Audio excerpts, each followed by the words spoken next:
자연TV 이대리가 간다 이성규입니다. 오늘은 산부인과, 산과와 부인과, 이중 부인과 질환을 준비했습니다. 명현씨님, 구독자분과 시청자분께 인사 한번 부탁드리겠습니다. 안녕하세요. 명MC 명은혜입니다. 오늘 여러분들의 궁금한 점을 쏙쏙 제가 파헤쳐 드리겠습니다. 자, 지금부터 대자연병원 산부인과 오하경 과장님을 모시고 작은 근종에 대해 낱낱이 밝혀보는 시간을 가져보도록 하겠습니다. 과장님 안녕하세요. 네, 안녕하세요. 네, 대자연병원 산부인과 오하경입니다. 와! 과장님, 오늘 저희가 알아볼 게 바로 작은 근종인데요. 요즘 들어 주변에서 작은 근종이 생겼다는 얘기를 진짜 많이 들어요. 자궁에 혹이 생기는 게 작은 근종이라고 알고 있는데 이렇게 흔히 볼 수 있는 병일까요? 왜 생기는 걸까요? 네, 정말로 정말 많아요. 실제 연구마다 조금씩 차이는 있는데 이제 전체 여성의 50에서 70%의 여성이 자궁근종을 가지고 있다고 되어 있습니다. 그래서 그만큼 굉장히 흔한 질환이고, 이제 자궁근종은 자궁 근육에서 이제 근육세포가 비정상적으로 이제 증식을 하면서 생기는 혹이거든요. 근데 이 근종이 생기고 자라나는 그 정확한 원인은 밝혀지지는 않았지만, 이제 여성 호르몬이 이게 자라고 이제 생기는 거에 영향이 크게 미친다고 되어 있습니다. 그래서 여성 호르몬에 더 노출이 될수록, 즉 나이가 더 들수록 유병률이 더 높죠. 네, 그래서 기본적인 이제 부인과 장기에 대해서 조금 알고 계시면 이해가 쉬울 것 같아서 제가 모형을 좀 가지고 와봤어요. 그래서 일단 이 자궁은 근육으로 이루어진 단단한 장기고요. 배 안쪽, 그러니까 골반에서도 아주 깊은 곳에 위치를 하고 있습니다. 크기는 본인 한 주먹 정도. 주먹이라고요? 주먹? 정말 생각보다 작네요. 그렇죠. 그래서 지금 이 장기를 보시게 되면 자궁의 입구, 자궁 경부가 있고요. 이 자궁 체부, 몸통이라고 하죠. 그래서 자궁 경부와 자궁 몸통으로 이렇게 이루어져 있고요. 이 자궁 경부만 질을 통해서 바깥으로 노출이 되어 있고, 나머지 이 자궁과 난소까지는 배 안에 있는 장기라고 보시면 됩니다. 그리고 이제 안쪽에 보시면 자궁 이 안쪽에 비어있는 작은 공간이 있는데, 이게 바로 자궁 내막이고요. 이 부분이 이제 생리가 만들어지고 또 태아가 착상을 하는 공간이죠. 작은 근종은 어디에 생기는 걸까요? 어디에 생길 것 같으세요? 저는 이쪽 내막 안에 생길 것 같은데요. 좀 여러 군데 생길 것 같아요. 네네. 일단은 두 분 다 정답인데요.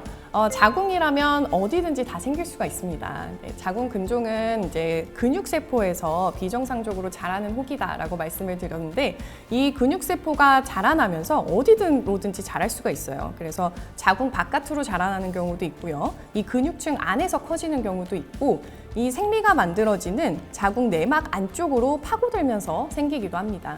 또 드물게는 자궁 경부 쪽에서 생기기도 하고, 이게 아예 질 쪽으로 빠져서 노출이 되는 경우도 있어요. 그럼 작은 근종이 생겼을 때는 어떤 증상이 나타나나요? 하지만 이제 좀 안타깝게도 대부분의 경우 좀 무증상인 경우가 많아요. 증상이 아예 없다고요? 네, 그래서 산부인과 의사들이 이제 자궁 초음파를 정기적으로 권하는 이유가 이제 여기에 있는데, 많은 자궁이나 난소의 질환들이 무증상인 경우가 되게 많아요. 자궁 근종의 경우도 많은 경우에 이제 무증상이고, 대략 한 30-40% 정도에서 증상이 나타난다고 보고되고 있거든요. 그래서 증상이 나타나는 경우를 이제 살펴보면요. 이 자궁 내막, 그러니까 생리가 만들어지는 곳으로 자궁 근종이 이렇게 파고드는 경우, 그다음에 뭐 근층에서 자라면서 이 생리가 만들어지는 부분 쪽으로 파고들 때 이 내막이 자극이 되면서 생리가 많아지는, 생리 과다, 그리고 또 안 멈추고 또 부정출혈이 생기고, 이런 문제가 많이 발생을 하고요. 이제 두 번째는 근종이 너무 커졌을 때, 그래서 근종이 너무 커지게 되면 이 덩치 때문에 이제 증상들이 발생을 하게 되거든요. 그래서 하복부가 묵직하거나 또는 압박감 같은 그런 통증 올 수가 있고요. 앞쪽에 있는 방광이나 뭐 직장을 누르게 되면서 소변이 너무 자주 마렵다든지, 아니면은 대변이 보기 힘들다, 이제 이런 증상들이 발생을 하기도 합니다. 그럼 이런 증상들이 몸이 피곤하거나 스트레스가 많이 왔을 때 생기니까 미리 검진을 많이 받아보는 게 좋겠네요. 맞습니다. 그럼 진단은 초음파로 하는 건가요? 네. 이제 간혹 환자분들이 좀 헷갈려 하시는 게 있는데, 이제 오랜만에 초음파를 보셨어요. 그랬는데 돌연 갑자기 너무 큰 근종이 발견이 된 거예요. 그러면 환자분들이 아니 내가 2년마다 검진 꼬박꼬박 받는다. 산부인과 검진 너무 열심히 받는데 갑자기 이게 무슨 말이죠? 하고 이렇게 당황스러워 하시는 경우가 좀 있거든요. 근데 이제 여기서 주의하실 게 저희가 국가검진이라고 하는 거는 자궁 경부암 검사. 그러니까 자궁 경부만 보고 거기에서 세포를 채취하는 검사이기 때문에 이 배 안에 있는 장기, 그러니까 자궁이나 난소 같은 거는 그걸로 확인을 할 수가 없어요. 그래서 이제 초음파를 통해서 배 안에 있는 장기의 구조적인 이상을 봐주셔야 됩니다. 그럼 2년마다 보는 국가검진으로는 조금 확인하기 어려운데 1년마다 정기적으로 와서 초음파 검진을 해보는 게 좋겠네요. 그럼요. 이제 정상인 분들도 언제든지 새로 생길 수가 있기 때문에 보통 이제 매년 초음파 검사하는 거를 권고를 드리고요. 진짜 내가 못 챙긴다라고 하셔도 이제 국가검진 하실 때라도 2년에 한 번씩이라도 꼭 추가를 해서 보시는 게 좋겠습니다. 그럼 과장님, 근종이 암을 유발할 수도 있는 건가요? 근종이 100% 맞다면 암이 되지는 않습니다. 네, 하지만 이게 초음파에서 근종이랑 이제 자궁의 암인 육종이 잘 구별이 안 되는 경우가 있어요. 그래서 이제 모양이 뭐 변한다든지 아니면 크기가 너무 커진다든지 이런 뭔가 육종과 의심이 되는 소견이 있다. 이런 경우는 이제 MRI를 찍어서 저희가 육종의 가능성을 좀 판별해 보는 게 좋죠. 그럼 MRI로 육정을 감별할 수 있는 건가요? MRI는 일단 근육에 대해서 이제 더 자세히 볼 수가 있는 검사이기 때문에 민감도 90%, 특이도 96%, 굉장히 높은 정확도를 자랑을 하고 있어요. 근데 하지만 100%가 아니죠. 100%가 아니기 때문에 저희가 MRI에서도 근종으로 나왔고 저도 근종으로 생각을 하고 수술을 했는데 이제 최종적인 조직 검사 결과에서는 또 경계성이나 육종이 나오는 경우가 좀 있어요. 그래서 이제 임상적으로 이제 의심이 된다라고 하면은 꼭 수술적 제거를 통해서 조직 검사까지 확인을 하시는 게 좋겠습니다. 과장님, 그러면 근종이 보이면 바로 수술을 해야 되는 건가요? 아니요, 그렇지 않아요. 대부분의 경우는 그냥 경과 관찰을 하시면 됩니다. 그래서 크기가 뭐 작다든지 증상이 없다 이런 경우는 그냥 계속 꾸준히 추적 관찰만 잘 해주고 감시만 잘 해주시면 됩니다. 지켜보는 과정에서 크기가 커지거나 개수가 많아졌다고 하면은 이게 그 의사의 처치가 필요하잖아요. 그러면 어떤 방법이 있을까요? 꼭 수술만 가능한가요? 네, 지금 이제 근종을 치료하는 방법은 크게 세 가지로 나눠볼 수가 있어요. 그래서 약물, 그리고 시술, 수술 이렇게 크게 세 가지로 나눠볼 수가 있는데 먼저 약물 치료 먼저 말씀을 드리면요. 성선 자극 호르몬 분비 호르몬, 이름이 좀 긴데 이제 그런 약물을 사용해서 여성 호르몬을 좀 차단을 시켜서 이런 증상을 해결하고 근종도 크기를 좀 줄여보는 치료를 할 수가 있는데 문제는 아까 말씀드린 이 약물이 여성 호르몬을 차단하는 기전을 이용을 하다 보니까 오래 사용을 하게 되면 이게 인위적으로 폐경을 유발하는 그런 상태를 또 유도를 할 수가 있어요. 그렇기 때문에 이 약물은 3개월에서 6개월 정도까지만 권고가 되고 있거든요. 그래서 이제 이 약물을 사용할 때는 단기적으로 저희가 수술 전에 근종의 크기를 줄인다든지 아니면 폐경이 임박했는데 증상이 너무 심하다 이런 경우에 이제 단기적으로 좀 사용을 해볼 수 있어요. 약물은 한정적으로 치료가 가능하다는 거네요. 네. 그 다음에 그러면 시술 방법은 어떤 것들이 있는지 설명 한번 해주시죠. 네, 시술은 크게 이제 두 가지 방법이 있고요. 첫 번째는 자궁 동맥 색전술입니다. 색전이라는 말이 좀 어려운데 좀 쉽게 좀 설명 한번 해주시겠습니까? 네, 그래서 자궁으로 가는 이제 주요 동맥인 자궁 동맥을 이제 막는 시술이거든요. 그래서 이거는 이제 사타구니에 국소 마취를 해서 진행을 하고요. 이제 사타구니의 혈관에 얇은 관을 넣어서 그 관을 통해서 자궁 동맥을 찾아서 가요. 그래서 자궁에 있는 동맥을 이제 막는 거죠. 자궁으로 가는 혈류 공급을 이제 끊는 거라서 서서히 이제 근종이 괴사가 되면서 몇 개월에 걸쳐서 좀 크기를 줄여주는 그런 방법입니다. 그럼 과장님 다른 시술은 어떤 게 있나요? 이거는 좀 많이 들어보셨을 법한 시술인데 하이프 시술이거든요. 이건 이제 고강도의 초음파 에너지를 이용한 시술인데 그 혹시 예전에 그 과학 시간 좀 돋보기 실험 이런 거 좀 기억이 나세요? 네. 네, 햇빛을 모아가지고 이제 종이 태우는 그 실험이 있잖아요. 이제 그 원리거든요. 그래서 바깥에서 이제 고강도의 그 초음파 에너지를 근종에 모아서 쏘는 방식으로 시행이 되는 거고요. 근종 세포를 직접적으로 이제 파괴를 하기도 하고, 이제 근종으로 가는 혈관을 이제 파괴시켜서 괴사시키는 효과까지 같이 이제 보고 있고요. 그러면서 얘도 역시 마찬가지로 몇 개월에 걸쳐서 서서히 이제 크기가 줄어드는 그런 방법이 될 수 있겠습니다. 정말 좋은 방법이네요. 몸에 칼을 대지 않고 시술을 할 수 있으면 환자분들 너무 다 선호하실 것 같은데요. 네, 분명 이제 시술과 수술 다 극명한 이제 장단점이 좀 있는데 일단은 좀 수술적인 방법도 설명을 드리고 그다음에 두 가지를 좀 비교를 해보도록 할게요. 일단은 뭐 수술 같은 경우는 자궁 근종만 드러내는 게 있고 이제 자궁을 전체를 드러내느냐 이제 크게는 그 두 가지 방법이거든요. 네, 먼저 이제 근종만 떼는 경우는 좀 위치에 따라서 좀 방법이 다른데 이 자궁 내막 안에 생기는 경우는요, 이 자궁 경부를 통해서 자궁 내시경 카메라가 들어가서 이제 간단하게 제거를 할 수가 있습니다.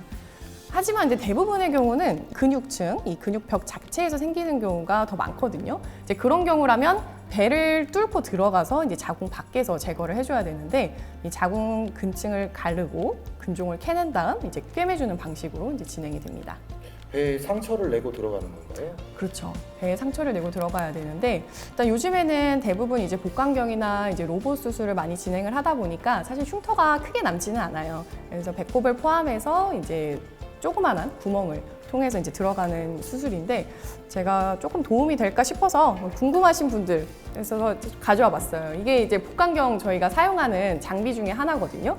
이렇게 얇아요. 이렇게 얇은 이 기구를 통해서 들어가기 때문에 굉장히 조그만 상처를 내고 그 안으로 들어가서 이제 수술을 하게 됩니다. 복강경을 하면 흔적이 많이 남지 않아서 굉장히 좋을 것 같아요.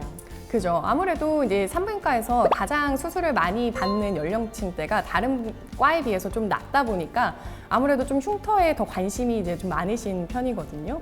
근데 이거는 굉장히 작은 상처로 수술을 할 수 있기 때문에 좋은데 이제 또 간혹 안타까운 게 이제 복강경을 못하는 경우도 있기는 해요. 그래서 자궁의 크기가 이제 너무 커져서 복강경으로 접근이 불가하다. 이제 그런 경우라든지 아니면 자궁 내막 쪽으로 많이 밀고 들어온 자궁 근종을 가지고 있는데 이제 향후에 임신을 좀 하셔야 된다. 이런 경우라면 오히려 이제 개복수를 통해서 더 꼼꼼하게 수술을 해드려야 되는 경우가 있을 수 있습니다. 근종이 있으면 근종만 떼면 될 것 같은데요. 자궁을 전체를 드러내는 건 어떤 경우일까요? 일단 근종은 굉장히 재발을 잘합니다. 그래서 근종을 제거를 했어도 자궁이 남아 있으면 또 생길 수가 있거든요. 실제로 근종을 제거하는 수술을 받고 5년 뒤에 봤을 때 근종이 다시 생기는 비율이 50%가 넘어요. 그래서 그만큼 재발이 흔하기 때문에 이제 임신 계획이 다 끝났다 그러신 분들 같은 경우는 오히려 이제 자궁을 다 드러내는 게 근본적인 치료일 수는 있어요. 그리고 이제 근종이 너무 커서 자궁을 대부분 막 먹었다 이런 경우라든지 아니면 근종이 너무 많아서 이거를 다 캐낼 수가 없다. 혹은 뭐 악성 가능성이 있다 이런 경우라면 당연히 자궁을 전체 다 드러내셔야겠죠. 자궁을 드러내는 사실상 폐경이잖아요. 그러면은 폐경은 몸에 좋지 않은 영향이 있지 않을까요? 자궁이 하는 주 역할이 뭘까요? 임신. 정답입니다. 네, 자궁은 임신만을 위한 기관이에요. 그래서 여성 호르몬을 분비하는 기관은 이제 난소거든요. 그래서 자궁을 드러내셔도 이제 난소를 남기고 자궁만 적출을 했을 때는 이제 생리만 안 할 뿐이지 이제 여성 호르몬은 알아서 사이클이 돌고 있거든요. 따라서 이제 여성성을 유지하는 기능은 계속 유지된다고 보시면 됩니다. 수술에 대한 소개도 잠깐 들어봤는데요. 아까부터 궁금한 건데 시술하고 수술하고 도대체 어떤 거를 해야 되는 걸까요? 이제 장단점에 대해서 좀 보면 시술을 했을 때는 자궁 동맥 색정술은 아까도 국소 마취로 진행한다고 했고 하이프 같은 경우도 가벼운 진통제나 뭐 수면 정도까지로 진행을 하기 때문에 일단은 굉장히 환자분들이 심적 부담이 일단 굉장히 적고요. 그리고 입원 기간도 뭐 당일 아니면 하루 입원 그 정도이기 때문에 시간도 일단 적고 바로 일상생활이 가능하다는 이제 큰 장점이 있습니다. 내 몸이 아프고 치료가 필요한데 집안일도 해야 되고 직장도 다녀야 되고 애들도 케어하는 그런 여성분들이 있다면 이 시술이 답인 것 같습니다. 또 이제 시술도 단점이 있습니다. 그래서 이게 이제 완전히 근종 자체를 없애는 거는 아니기 때문에 이제 드물긴 하지만 증상이 다시 재발을 하거나 근종이 또 자라는 경우가 가끔 있어요. 그리고 또 중요한 거, 조직 검사를 못 하죠. 그러다 보니까 이제 아까도 말씀드렸듯이 어떤 영상 검사라도 100%는 아니거든요. 그래서 이제 최종적인 거는 항상 이제 조직 검사다 보니까 이제 그런 단점이 또 있습니다. 반대로 이제 수술 같은 경우는 완전히 다 적출을 해버리는 거기 때문에 이제 근종 적출술이든 자궁 적출술이든 어쨌든 근종을 완전히 없애준다는 그런 의미가 있고 가장 큰 건 조직 검사를 할 수가 있다는 거죠. 이렇게 들으니까 시술이랑 수술이랑 좀 장단점이 되는데 결정하기는 좀 쉽지는 않을 것 같아요. 네, 그렇죠. 개개인마다 몸 상태가 아무래도 다르기 때문에 딱 어떤 게 더 우월하다 이런 정답지는 없습니다. 그래서 개인의 그 상황 그리고 근종의 상태에 맞춰서 이제 최선의 선택을 하는 거죠. 대략적으로라도 과장님께서 환자마다 추천하시는 방법이 있을까요? 네, 좀 대략적인 예시를 좀 들어보자면 네, 나이가 어리신 경우 시술을 하고 나서 재발을 할 가능성도 있고 이제 향후에 임신에도 영향을 미칠 수 있기 때문에 오히려 이제 수술을 권고를 드립니다. 또 이제 크기가 너무 크거나 뭐 악성 가능성이 있거나 뭐 이런 경우는 당연히 수술을 권고드리고 있고요. 그래서 이런 선택을 하는 데 있어서 요인은 뭐 근종의 개수, 위치, 크기 이런 것들 당연히 중요하고요. 환자분의 앞으로의 향후 임신 계획, 그리고 폐경까지 얼마나 남았는지, 그리고 증상의 정도 이런 것들도 이제 중요하게 판단을 하고 있고요. 이제 이런 의학적인 그런 배경 말고도 이제 환자분이 마음의 준비가 됐냐 이런 선호도가 이제 중요하겠습니다. 네, 치료 방법까지는 과장님 잘 알아봤는데요. 우리 작은 근종을 예방할 수 있는 음식이나 뭐 다른 또 예방법들이 있으면 설명 한번 해주시죠. 사실 이제 어떤 뭐 음식을 섭취를 하거나 피한다고 해서 뭐 이 근종을 사실 피할 수는 없거든요. 네, 다만 뭐 비만 상태나 비타민 D가 부족하거나 또는 뭐 완성 스트레스 그리고 뭐 붉은 육류나 햄 같은 이런 식단이나 술 이런 것들이 이제 자궁 근종의 위험성을 좀 높이는 걸로 되어 있어서 뭐 이런 위험인자들을 좀 피해 볼 수는 있겠습니다. 또 이제 많이들 궁금해하시는 것 중에 하나가 이제 좀 식물성 에스트로겐이 많이 좀 함유된 식품들 그래서 뭐 인삼이나 콩이나 석류 이런 것들 막 복용해도 돼요? 이런 질문들 많이 하시거든요. 근데 일단 연구로 보면은 인삼은 조금 근종을 증가시킬 수 있다고 되어 있습니다. 네, 석류나 콩 같은 경우는 아직 좀 일관된 연구는 없는 상태이고요. 하지만 이제 그냥 저희가 막 이거를 본격적으로 섭취하는 거 아니고 그냥 일상생활에서 섭취를 하시는 거 정도는 뭐 크게 문제는 없겠다고요. 여성 호르몬을 뭐 농축한 제품이나 이런 것들은 좀 피해 주시는 게 좋겠습니다. 근종에 대해서 잘 설명해 주셨는데 혹시 더 해주실 말씀 있으실까요? 네, 마지막으로 뭐 추려보자면 결국은 이제 정기 검진을 잘하자이고요. 이제 근종이라는 게 정말 유병률이 높아서 아주 흔한 질환인데 또 그렇다고 얘를 무시하기가 정말 힘든 게 우리 이제 전체 자궁 적출술의 40에서 60% 정도를 근종이 차지하고 있어요. 그래서 그만큼 자궁 적출술의 이제 주요 원인인 질환이기 때문에 모든 여성분들, 특히나 임신을 앞으로 하셔야 되는 그런 가임기의 여성분들의 경우 꼭 정기 검진을 잘 하셔서 적시에 치료를 잘 받으시기를 권장드립니다. 과장님의 마지막으로 하신 그 당부 말씀이 확 와닿는데요. 저 또한 건강검진을 잘 받도록 하겠습니다. 네, 감사합니다. 자, 오하경 과장님과 함께 작은 근종에 대해서 알아봤는데요. 그동안 궁금하셨던 부분들이 잘 해결됐으면 좋겠습니다. 더 궁금하신 거 있으시면 댓글 달아주세요. 지금까지 이대리가 간다 이성규, 명-MC 명은혜 대장인병원 산부인과 오하경이었습니다. 시청해주신 여러분 감사합니다. 감사합니다.